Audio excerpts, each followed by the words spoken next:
Australian ঘুঘু ছানা।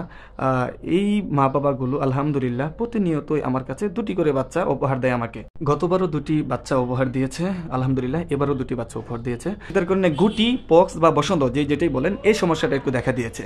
মশার কারণে এই বসন্ত রোগটা বা পক্সের রোগটা ছড়ায়। যেমনটিভাবে আমার এই কবুতরের ঠোঁটের বা এই বাচ্চার ঠোঁটের নিচে কামড় দিয়েছে নরম অংশে, এবং ওই বাচ্চাটির পাখাতে কামড় দিয়েছে। তখন আমি গত ভিডিওতে দিয়েছি যে কিভাবে ট্রিটমেন্ট নেবেন। তো আজকে আরেকটু বলি, সেটা হলো যদি আপনাদের বাচ্চাকে এরকমভাবে কামড়ায় অথবা কবুতরকে বা মুরগিকে কামড়ায়, তাহলে সর্বপ্রথম আপনি বায়োডিন দিয়ে সকাল বিকেল একটু মুছে দিবেন। যদি অতিরিক্ত মাত্রায় কামড়ায় তাহলে আপনি রেনোমাইসিন ট্যাবলেট, আর রেনোমাইসিন ট্যাবলেটটা আপনি ভাগ করে পানিতে মিলিয়ে অথবা এমনি এমনি টুকরো করে ডাক্তারের পরামর্শ অনুযায়ী খাওয়াবেন। আর একটা ট্রিটমেন্ট আছে, এগুলো ভালো হওয়ার জন্য সবচেয়ে উপকারী পক্সগার্ড একটি পাউডার ওষুধ আছে। এই ওষুধটা যদি আপনারা ইউজ করতে পারেন